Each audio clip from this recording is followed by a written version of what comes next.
Аликбек Жекшенкулов эмне үчүн Жээнбеков Орусиядагы парадка катышпай калганын айтып берди.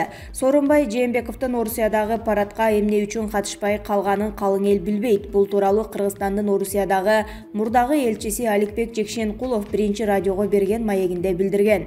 Ал көпчүлүктүн айтып жаткан божомол кептеринин жалган экенин белгиледи. Бул Атамбаев үчүн деген кептер жалган. Сооронбай Шарипович өзү жакшы киши, бирок айланасындагы командасы уят кылды десем болот. Кыргызстандан учуп келген күнү Жээнбеков жана анын парадка катыша турган командасы коронавируска тест тапшырышы керек болчу. Башка өлкөнүн президенттеринин баары тест тапшырып коюшкан. Ал эми биздин президенттин жандоочулары тапшыртпай коюшкан. Парад болчу күнү биздин делегациянын ичиндегилердин арасынан илдет чыгып, башкаларда кооптонуу жаралды. Жээнбеков өзү парадка катышуудан баш тарткан. Андан соң Владимир Путин өзү менен байланышып, Сооронбай Шариповичти жакынкы айларда кайра келип кетүүсүн суранган, деди Жекшенкулов. Экс-депутат Эсенгул Исаков Тилек Токтогазиев жөнүндө пикирин билдирди. Экс-депутат Эсенгул Исаков Коом пресс сайтынын Тилек Токтогазиевдин дайындалышына кандай пикирдесиз деген суроосуна жооп берип жатып төмөнкүлөрдү билдирди. Айыл чарба министрин дайындоо саясий чечим болду деп ойлойм, бирок айыл чарба тармагы кой кайтаруу эмес. Малга чабан болуу да чоң тажрыйбаны талап кылат. Болбосо мал жоголот, арык болот, өлүмү көп болот дегендей. Өзүм чабандын баласы жана чабан да болгом. Ал эми айыл чарба министрлигинде 5 жыл кызмат кылдым. Министр болушта чоң тажрыйбаны талап кылат. Жаштар келип оңоп кетет деген жаңылыштык. Тилекке окшогон перспективдүү жаштарды кадрдык тепкичтерден өткөзүп, анан министрге дайындаса туура болмок эле. Болочок министр толук өз программасын эл өкүлдөрүнөн өкмөттөн жактап өтүүсү керек. Тилекке каршы 30 жылдын акыркы 15 жылында партиялар өз кызыкчылыгын көздөп, бийлик болсо тааныш, тууган куда деп парага кызыгып дайындоо кылып келген үчүн агро сектор оңолбой келет. Менин өкүнүчүм ушунда, деди ал. Жапыкеев дагы бир экс-министрди суракка чакырды. Мурдагы финансы министри Бактыгүл Жээнбаева экономикалык кылмыштарга каршы күрөшүү кызматына сурак берүү үчүн чакырылды. Бул тууралуу финансы полициясынын маалымат кызматы билдирди.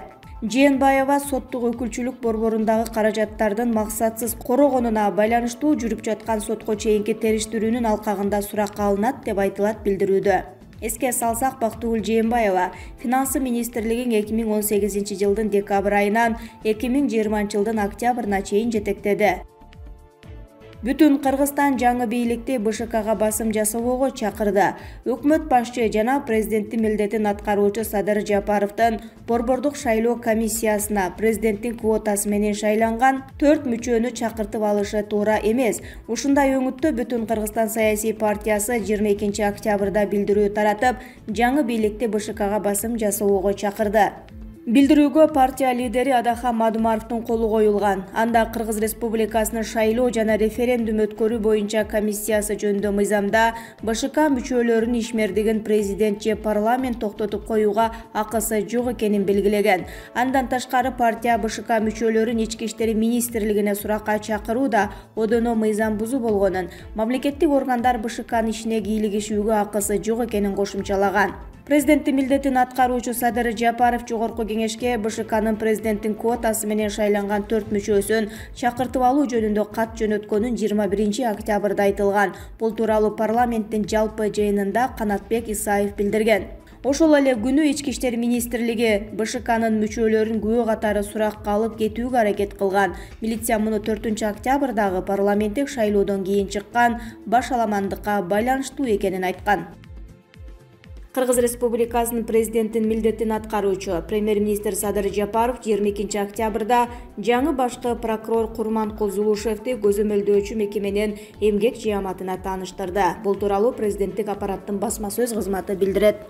Садыр Жапаров Курманкул Зулушевдин прокуратура жана сот системасында көп жылдап иштеп келген кесипкөйлүк тажрыйбасын белгиледи. Президенттин милдетин аткаруучу анын топтогон тажрыйбасы жана билими прокуратура органдарына жүктөлгөн негизги милдеттерди аткарууга жардам берет. Ал эми жеке түзүм жаңы жетекчиге ар тараптуу колдоо көрсөтөт деген ишенимин билдирди. Ал прокуратура акыйкаттыкты жана мыйзамдуулукту орнотуудагы негизги орган экенин баса белгиледи. Акыйкаттык болбогон өлкөдө эч качан өнүгүү болбойт. Андыктан сиз ушул маанилүү иште мамлекеттин таянычы болушуңуз керек. Мамлекеттин негиздери өзгөрүүсүз калууга тийиш деп баса белгиледи Садыр Жапаров, башкы прокуратуранын кызматкерлерине кайрылып жатып. Ал Курманкул Зуушевке аталган кызматта ийгиликтерди каалады. Өз кезегинде башкы прокурор ага ишеним көрсөткөндүгү үчүн президенттин милдетин аткаруучуга ыраазычылыгын билдирди жана ага берилген милдеттерди жүзөгө ашыруу үчүн бардык күч аракетин жумшай тургандыгын ишендирди. Билгилей кетсек, кечээ Жогорку Кеңештин жыйынында Курманкул Зуушевдин талапкерлиги башкы прокурор кызмат ордуна жактырылган. Текебаев: парламентте кайра шайлоону жылдырууга бир шарт менен макул болдум.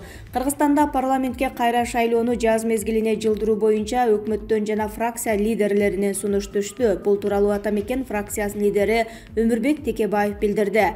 Текебаевдин айтымында шайлоону жылдырууга кызыктар болуп жаткандар өлкөдөгү бюджеттин тартыштыгын жана пандемиянын экинчи толкунун жүйө келтиришкен. Эки шайлоо бир убакта өтсө, ар бирине 500 миллион сомдон ашык акча кетет. Эң негизгиси, эл шайлоонун жыйынтыгына жана анын жоболоруна нааразы.